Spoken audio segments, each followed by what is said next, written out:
Bonjour, je suis Werther. Et vous écoutez La Chandelle de Verre, le podcast de la garde de nuit qui analyse la saga Trône de Fer.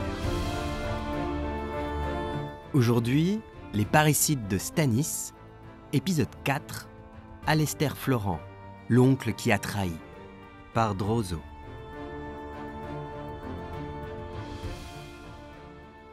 Dans les derniers épisodes, nous avons traité de 3 affaires de parricide supposées de Stannis.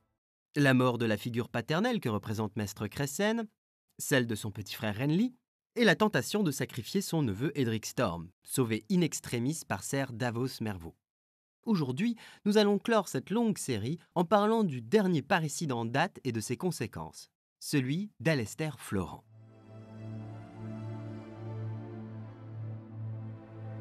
Petit rappel des faits. Alester Florent est l'oncle par alliance de Stannis Baratheon, ou Bel-oncle selon la traduction de Good Uncle par Jean Sola dans A Storm of Swords, puisqu'il est l'oncle de sa femme, la reine Célys Florent. Lors de la guerre des 5 rois, il fait d'abord partie de l'host de Renly Baratheon. À la mort de ce dernier, sous les murs d'Accalmie, il est le premier à changer de camp et à se déclarer pour Stannis, entraînant avec lui la majorité de la cavalerie des terres de l'orage et une partie du Bief. Il pousse même le zèle jusqu'à être le premier à se convertir au culte de R'hllor. La maison Florent acquiert grâce à lui plus de pouvoir et d'influence que tout autre auprès de Stannis. La défaite de la Nera est terrible pour ses partisans. Alester y perd ses terres, ses revenus et ses biens. Il est obligé de fuir à Pendragon avec son roi et ce qui lui reste de troupes. Alarmé par l'isolement et l'obstination de Stannis à continuer une guerre coûte que coûte, quand bien même la victoire lui est désormais impossible, Alester tente de trouver une porte de sortie par la négociation. Il écrit une lettre à Tywin Lannister lui proposant la reddition de Stannis et le retrait des accusations d'adultère incestueux qu'il fait peser sur Cersei et Jaime. En échange, le trône de fer laissera accalmie à Stannis et rendra son château de Rubrian à Alester et à sa famille. Ce pacte devra être conclu par le mariage de la princesse Shoren avec le prince Tommen. Bien entendu, cette proposition est faite dans le dos de Stannis, qui refuse toute reddition en faveur des bâtards de Cersei. Lorsqu'Alester tente de faire passer secrètement son offre de paix à Tywin, il est trahi et dénoncé à Stannis. Il est alors arrêté, destitué de ses fonctions de main du roi et enfermé dans les geôles de Pendragon. Il y reste plusieurs semaines avant que le roi ne décide de son exécution pour haute trahison. Lors du départ de la flotte de Stannis pour le mur, Mélisandre le livre aux flammes du bûcher en sacrifice à R'hllor afin d'attirer des vents favorables sur la flotte de Stannis. D'après Davos, durant toute la traversée du détroit, un vent fort et régulier pousse les navires. Mais les marins prétendent entendre dans ce souffle les cris du supplicié et sentir dans la brise une odeur de chair grillée.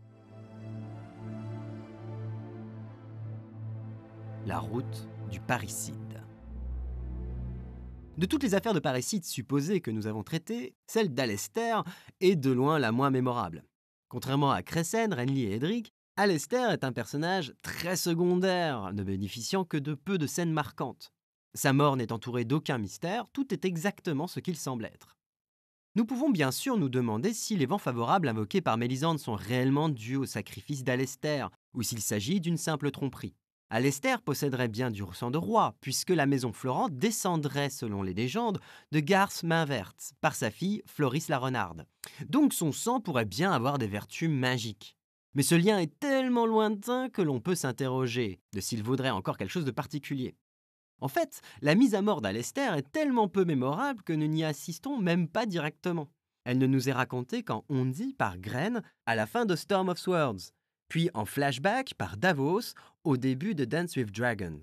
Par ailleurs, considérer cette exécution comme un parricide n'est pas évident, tant le lien de parenté entre Stannis et Alester est lui aussi lointain. Il ne s'agit après tout que du frère du père de sa femme. Stannis considère cependant que ce lien suffit pour qu'Alester soit un membre de sa famille. Mon frère s'était fait aimer d'eux, alors que je n'inspire, moi, semblerait-il, que la trahison, même à mon propre sang, ma propre parentèle. Frère, grand-père, cousin, bel-oncle. Storm of Swords, Davos 4. De fait, considérer son bel-oncle comme son propre oncle est la logique du mariage en Westeros. En devenant une seule chair, un seul cœur et une seule âme, les époux partagent tout, y compris les liens familiaux. Ce qui permet par exemple à Cersei de dire à Robert que Tyrion et Jaime sont ses frères, autant que les siens dans A Game of Thrones. La reine se mit à considérer son mari. Si personne n'avait eu le front de parler à un Targaryen comme il vient de te parler... Me prends-tu pour Aerys? L'interrompit-il. Je te prends pour un roi. Les lois du mariage et les nœuds qui nous lient font de Jaime comme de Tyrion tes propres frères. Les Stark ont capturé l'un et contraint l'autre à s'exiler. Cet homme te déshonore comme il respire. Et cela ne t'empêche pas de te tenir là, à sa botte, et de lui demander « Ta jambe te fait mal? T'offrirais-je une goutte de vin ?» La fureur violaça Robert. « Combien de fois encore me faudra-t-il te dire de tenir ta langue, femme ?» A Game of Thrones. Eddard 10. L'exécution d'Alester est donc bel et bien, si on suit la logique de Stannis, un parricide. Et un véritable cette fois. Et là, nous pouvons nous pencher sur l'omniprésence de la thématique du parricide dans l'arc narratif de Stannis. Stannis n'apparaît que dans une dizaine de chapitres durant A Clash of Kings et A Storm of Swords réunis. Et il est déjà impliqué dans pas moins de 4 affaires de parricide. C'est énorme! Mis à part dans le chapitre où il propose à Jon de devenir Jon Stark à la fin de A Storm of Swords, la thématique du parricide est explicitement citée dans chacun des chapitres où il tient une place importante, y compris dans A Dance with Dragons. Que ce soit dû à des discussions autour de ses propres parricides, Davos qui l'interroge sur la mort de Renly, Stannis qui hésite à faire tuer Edric, ou bien à l'évocation de parricides commis par d'autres, Renly qui évoque la mort de Stannis, Justin Massey qui accuse Morse et Osterholm de comploter pour faire tuer leur neveu le Largeon lors d'un conseil de guerre, etc., etc. Le plus inquiétant pour l'avenir du personnage de Stannis est que, dans chacun des crimes dont on peut l'accuser, son implication réelle va croissante. Stannis n'a pas tué Maestre Cressen, son père de substitution. Au contraire, il semble avoir essayé de le dissuader de se donner la mort en tentant d'assassiner Mélisandre. La culpabilité de Stannis dans le meurtre de Renly reste un sujet flou, puisque s'il a parié sur sa mort, il ne l'a pas commandité, et il n'est pas conscient d'être celui qui l'a physiquement tué. Mais Stannis semblait bien sur le point de tuer son neveu Edric Storm, à minima l'envisageait-il très sérieusement, et ce n'est que l'intervention de Davos Mervo et la fuite de l'enfant qui l'en empêchent. Avec l'exécution de son oncle Alester Florent, Stannis franchit symboliquement le cap du parricide, et c'est uniquement à partir de ce moment-là que le récit commence à le récompenser. Avant la mort d'Alester, Stannis avait une image de perdant. Son faux neveu Geoffrey lui vole sa couronne légitime, ses vassaux refusent de lui prêter allégeance, il subit une défaite écrasante sur la Nera, lui faisant perdre la presque totalité de son armée, il se retrouve isolé à Pendragon alors que ses derniers soutiens le lâchent les uns après les autres. Mais à partir de la mort d'Alester, les événements lui sont plus favorables.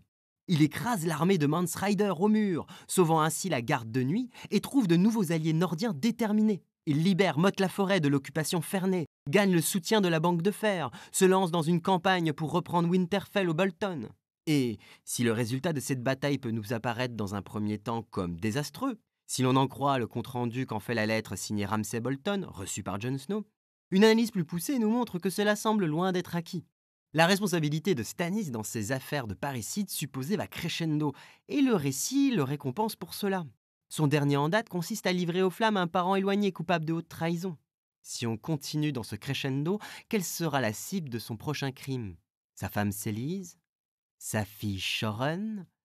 La crainte que Stannis aille suffisamment loin dans la route vers le parricide au point de devenir un monstre qui assassinerait l'une des personnes qui comptent le plus pour lui au nom d'Orlor, le dieu de la lumière, est amplement discutée par Davos Mervo et Slador Saan dans un long dialogue en ouverture du premier chapitre de Davos dans A Clash of Kings. Ce risque est donc narrativement abordé très tôt dans l'arc de Stannis. Les enjeux sont posés. Maintenant, place au drame? Cette épée n'était pas Illumination, mon bon. Ce brusque changement de sujet troubla Davos. Quelle épée? Une épée tirée du feu, oui. Les gens me racontent des choses, grâce à mon charmant sourire. À quoi diable une épée brûlée, celle de la terre à Stannis? Une épée brûlante, rectifia Davos. Brûlée, maintint Salador Saan. Et réjouissez-vous, mon cher. Vous connaissez l'histoire de la forge d'Illumination? Écoutez un peu. Il fut un temps où les ténèbres s'appesantissaient sur le monde. Pour les affronter, le héros devait avoir une épée de héros. Oh, mais telle que jamais on en avait vu. Après qu'il eut œuvré 100 jours et 100 nuits sur la 3e lame, et que celle-ci fut parvenue à l'incandescence dans les feux sacrés, il appela sa femme. Nissa, Nissa, dit-il, car elle s'appelait ainsi. Dénude ton sein et sache que je t'aime plus que tout au monde. Elle s'exécuta, je ne sais pourquoi, et Azor Ahai lui plongea l'épée fumante dans le cœur. Elle poussa, dit-on, un tel hurlement d'angoisse et d'extase que la face de la lune en demeura fêlée. Mais son âme et son sang, sa bravoure et son énergie imprégnèrent l'acier. Telle est l'histoire de la forge d'illumination, l'épée rouge des héros. Maintenant, vous comprenez ce que je voulais dire. Réjouissez-vous que Sa Majesté n'ait retiré du feu qu'une épée brûlée. L'excès de lumière blesse les yeux, et le feu brûle. A Clash of Kings, Davos 1. Le dilemme douloureux. Stannis se mit à grincer des dents. Je n'ai jamais demandé la couronne que voici. C'est froid, alors, et c'est lourd à porter sur la tête. Mais dans la mesure où je me trouve être le roi, des devoirs m'incombent. S'il faut absolument que je sacrifie un enfant dans les flammes pour en préserver les ténèbres un million, sacrifier n'est jamais facile, Davos. Ou bien sacrifice il n'y a pas. Dites-lui, madame. C'est dans le sang du cœur de son épouse bien-aimée qu'Azor Ahai trempa l'acier d'illumination, dit Mélisandre. Si le propriétaire d'un millier de vaches en donne une au dieu, cela n'est rien, mais c'est lui qui donne l'unique vache qu'il possède. A Storm of Swords, Davos 6. Un point de vue que l'on soulève rarement lorsqu'on parle d'Azor Ahai, et qui pourtant est cité à plusieurs reprises dans le texte, c'est qu'avant de la sacrifier pour sauver le monde, il aimait sa femme Nissa Nissa. Et s'il l'aimait, alors la sacrifier a dû lui coûter beaucoup. Voici un élément de plus qui relie Azor Ahai à Stannis. On entend souvent dire que Stannis n'aime pas les gens, mais c'est faux. Tout au long de ces épisodes, nous sommes efforcés de mettre en évidence à quel point Stannis aime ses proches et à quel point leurs pertes successives lui pèsent. Stannis pleure la mort de Cressen et celle de Renly, quand bien même ce dernier était à ses yeux un traître qui lui avait usurpé sa couronne. L'idée de sacrifier Edric Storm pour sauver le monde rend Stannis malade, au point que sa culpabilité l'empêche de prononcer son nom. Même la trahison d'Alester Florent, qui n'est pourtant pas vraiment un de ses proches, le désole. Tout cela se voit assez peu en première lecture, le roi étant aussi quelqu'un d'introverti, d'aigri, de bougon et de jaloux. Mais en seconde lecture, on se rend compte qu'il est beaucoup plus à fleur de peau qu'il n'y paraît. Et c'est cet amour sincère et désintéressé pour les gens, très loin de la fausse affection hypocrite de la cour de Port-Réal qu'il déteste, qui rend son dilemme du sacrifice et du parricide si intéressant.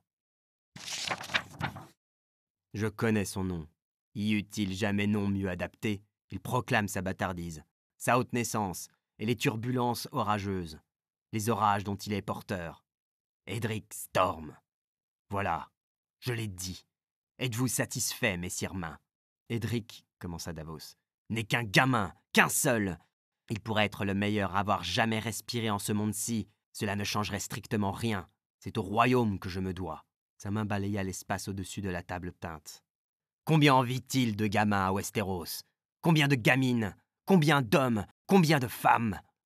Les ténèbres vont les dévorer tous, dit-elle. La nuit qui jamais ne finit. Elle invoque des prophéties, un héros rené dans la mer, des dragons vivants éclos de la pierre morte. Elle parle de signes et jure que c'est moi qu'il désigne. Jamais je n'ai demandé cela. Pas plus que je n'ai demandé à être roi. Puis-je autant me permettre de les mépriser, elle et ses assertions? Il fit grincer ses dents. Nous ne choisissons pas nos destinées, mais il n'empêche que nous devons bien accomplir notre devoir, non? The Storm of Swords, Davos 6. De par sa rigidité, son sens du devoir exacerbé, sa grande sensibilité et son jusqu'au-boutisme, Stannis est le personnage idéal pour que ce dilemme, entre d'un côté sauver le monde et de l'autre son amour pour ses proches, puisse s'exprimer de façon aussi extrême. Dans le premier chapitre de Clash of Kings, Donal Noy, l'ancien forgeron des Baratheons, décrit le roi ainsi. Stannis est de fer, noir et dur et solide, oui, mais cassant tout comme le fer. Il se brisera plutôt que de plier. The Clash of Kings, Jon 1. Jusqu'à présent, le roi a inconsciemment joué de stratagèmes pour ne pas avoir à plier face à ce dilemme impossible. Que ce soit la négociation, il négocie avec Mélisandre pour ne pas être obligé de tuer Edric Storm. Le déni, il refuse de voir sa culpabilité dans le meurtre de Renly. ou encore le report du problème vers un autre dilemme plus simple à accepter, condamner Davos Mervo lorsque celui-ci se rend coupable de haute trahison en l'empêchant de sacrifier Edric. Mais ces solutions ne sont que des pis-aller, qui ne sauront tenir éternellement si le dilemme se poursuit. La question qu'on peut se poser est, quand Stannis sera à court de ses stratagèmes et qu'il devra assumer ses parricides, futur comme passé, atteindra-t-il son point de rupture? Se brisera-t-il, comme le prédit Donal Noy? Et quelles en seront les conséquences pour lui, comme pour le reste du récit?